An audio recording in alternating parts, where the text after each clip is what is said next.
stay there, there's no way he goes to the 5th round. I'm making that choice and the decision that we're drafting. Mark Davis was on board with that. Our organization was on board. We believed in what we saw with Shedeur and saw enough. Obviously, what the situation I dealt with the quarterbacks. But one thing about Shedeur that I think we see all the glitz, the glamour, hitting the watch and what time it is and all that is. He's born for this. His pedigree is that for moments of this magnitude that he's going into. And again, it's against the Raiders team that's struggling, right? But the guy plays well. It's just that he's Deion's son. And we overly criticize this kid from day one. And it started in the draft. And again, you might not like his persona. You might not like his aura about himself. But Cleveland does. Every time he comes to the game, those fans, they go nuts. They go nuts. And he's a guy that I think is going to bring some excitement. I think he's going to bring some energy and some life to an organization that has struggled for so long at the quarterback position. And you can see where it doesn't matter when he gets in the game, everybody stands up. And I expect him today to play well. I don't love everything about Shedeur, all right? No question about it. I hated the fact that he's sitting over there, thinks he's the man. All right, that's great. Ray Robinson used to say, you got to think you're a champion when nobody else does. Well, he certainly has that. But don't disrespect the game either. And to me, I thought last week when he's sitting there on the sideline like this, like it was the 7th game of the World Series, when a superstar, a real superstar, a first ballot Hall of Fame quarterback plays your position, is out there looking for you, you ought to be looking for him. It ain't always about you. So to me, look, get it? There's a chance to play here. Lamar was looking for the guy and all that. Grow up a little bit. I know he's got great touch on the deep ball. He's playing against a garbage defense. We saw what Dallas did last week. Alex, you were going to talk about that. Listen, and I don't care how well he spins it, Rex, unless he can deal with pressure this week, unlike last week, he doesn't have a chance in this league. And so here we are, once more, returning with yet another. It's almost time, too. Shadur Sanders is expected to have a breakout game in approximately 30 minutes, which would flip the script and alter the story around him. However, Rex Ryan and Alex Smith had to give him one final little jab before he could accomplish it.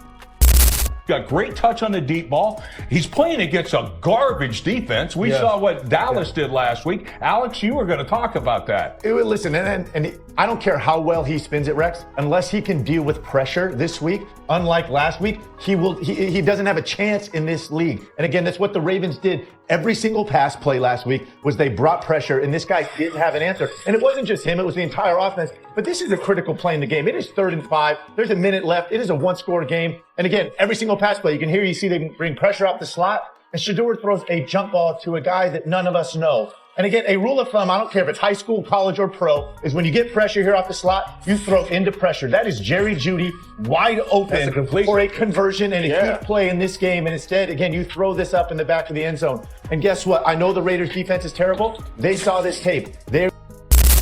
Since everyone is aware that Shadur Sanders hasn't been throwing to the ones, I believe Alex Smith's criticism is somewhat harsh. He hasn't been throwing to Jared Jeudy.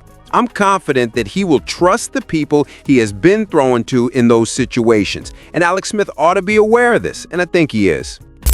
Last thing that I think we have to remember in all this is that I can't get this out of my head. Shedeur Sanders telling the Baltimore Ravens not to draft him. Right? Again, this was a situation where he would have been the only young quarterback learning from a Hall of Famer, right? In a much better situation when he got his opportunity. Instead, he chose this, right? To go to a place where they also drafted a guy 2 rounds ahead of you. Again, you've been playing second fiddle to this guy all year. You finally get your chance. And again, this offensive line is bad. I know they're playing the Raiders, but they still got this guy named Max Crosby. It's the game you want to start versus the Raiders. Let's take everything we see today from Shadur Sanders with a grain of salt, because this is the first day in the development, but hopefully a long career for this young man. I hope he plays well, but this has been botched by the Cleveland Browns from the get-go. I mean, you draft these 2 quarterbacks. Your starter is Joe Flacco. You get rid of him, and so now you've got 2 rookies that are 1 and 2 on the depth chart. I've always been taught by the quarterbacks that I've talked to how important the room is. The quarterback room. What kind of mentor does Shadur Sanders have right now? Dylan Dylan Gabriel. I'm sure he feels like, I mean, I'm better than this kid. We're both rookies. I'm better than this kid. Bailey Zappi's there. He's got 9 career starts. Where's the guy that's going to tell Shedeur, hey man, don't sit on the bench like that. This is how we're supposed to do it. Or someone that shows him. The room is botched. The quarterback room is botched, and that's what has to be fixed. Alex, number 1 overall pick. What was your quarterback room like? Yeah, the moment I started, they traded away Tim Rattay, was the only veteran, and the two QBs were Ken Dorsey and Cody Pickett, both young guys who had a combined 1 start. Right? None of us knew. How what that we year were go doing. for you? It was horrible. Thus, there is simply no question about it. For a number 1 overall pick in particular, it was one of the worst rookie seasons in history. Alex Smith had a losing record, 1 touchdown and 11 interceptions at the end of the season. However, for the following 4 years, he managed to stay a quarterback with the San Francisco 49ers until Jim Harbaugh arrived and made him appear competent. However, as everyone knows, Shadur Sanders will not have the same chance.